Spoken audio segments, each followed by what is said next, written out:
The Me Too media mob strikes again, this time taking out a famed and quirky computer scientist from MIT.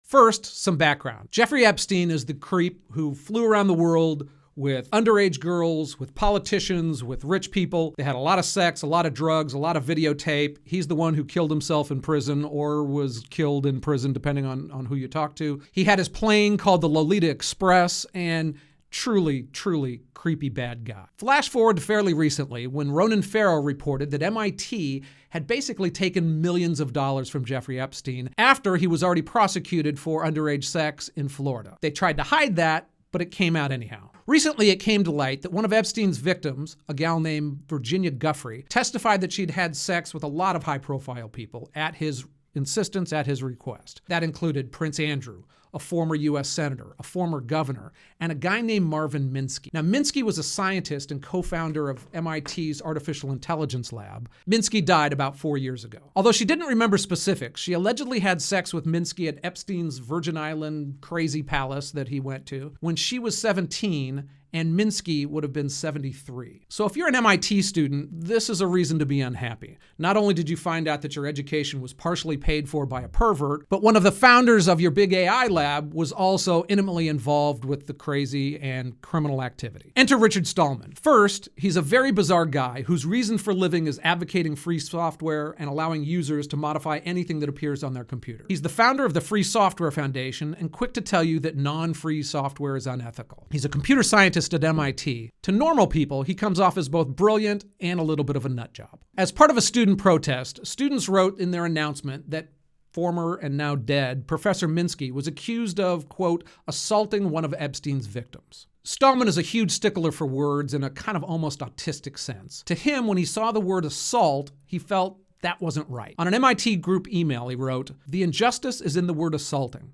The term sexual assault is so vague and slippery that it facilitates accusation inflation, taking claims that someone did X and leading people to think of it as Y, which is much worse than X." His point was that the word assault implied coercion or really force. I read through his entire email exchange, and he didn't really in any way minimize the harm that came to this young woman. He wrote, quote, "We know that Guffrey was being coerced into sex by Epstein. She was being harmed, but the details do affect whether and to what extent Minsky was responsible for that. We can imagine many scenarios, but the most plausible scenario is that she presented herself to him as entirely willing. Assuming she was being coerced by Epstein, he would have had every reason to tell her to conceal that from most of his associates. Remember that phrase. The most plausible scenario is that she presented herself to him as entirely willing, because that's what cost Stallman his job." Stallman also wrote, quote, "The term sexual assault is slippery, so we ought to use more concrete terms when accusing anyone." He also touched on the morality of defining statutory rape, considering how legal ages shift from one jurisdiction to another. What's clear, though, he never defended Epstein. He never said the woman was lying. He never in any way, shape, or form minimized what she had gone through. In the email back and forth exchange, another person wrote, either a warning or a threat, quote, "When this email chain inevitably finds its way into the press, the seeming insensitivity of some will reflect poorly." Stallman responded, "The job of scientists is to evaluate evidence and seek truth. We have a social responsibility to do that as well. I hope that we scientists will never evade our social responsibility to seek and defend truth out of fear that the press will misconstrue our search." Well, that didn't happen. The press pounced on two words: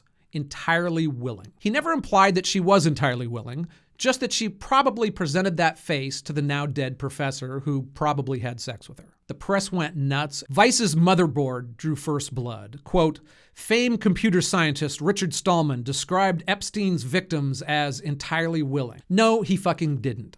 Victims. He didn't even imply it about the one gal, let alone others. Vice writer Edward Ongueso Jr. wrote, quote, "Stallman insists that, quote, the most plausible scenario, end quote, is that Epstein's underage victims were entirely willing while being trafficked." That's clearly libel. There's no way around that. Now, whether he wrote that out of incompetence or malice, we'll never know. And the reality is that it's almost impossible to win a libel case in America if you're a public figure.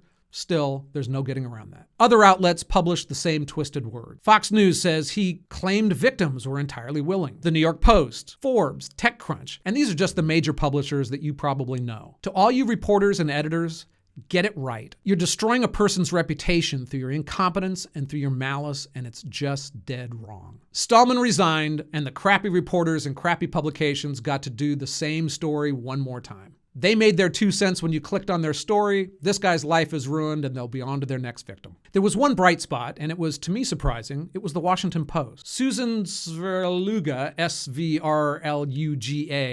wrote an article that didn't twist his words, that approached the controversy fairly and in depth, and she did a great job. It's the only link that I'll put below besides the original back and forth email change. She should be commended, and so should the Washington Post. That's it for now. I'm Ken LaCorte. I've been in the media most of my life. I love it, but I hate what it's become. I founded LaCorte News to try to unspin this stuff and give you a truly good and fair and true look at what's happening in the world, because you often won't get it from the mainstream press. Here's a terrific example of it. Bye for now. If you like this at all, please subscribe to our YouTube channel, hit the little bell icon, and it'll let you know when the next one of these videos comes up. We're also involved in the comment section, so please ask questions or give your thoughts. We'd be happy to chat with you. Finally, LaCorte News is going to be putting out a lot more videos. We're taking a very critical look at the media because they often lie. And we would love to have you on board with this and giving us your thoughts as we grow this into something real. Thanks.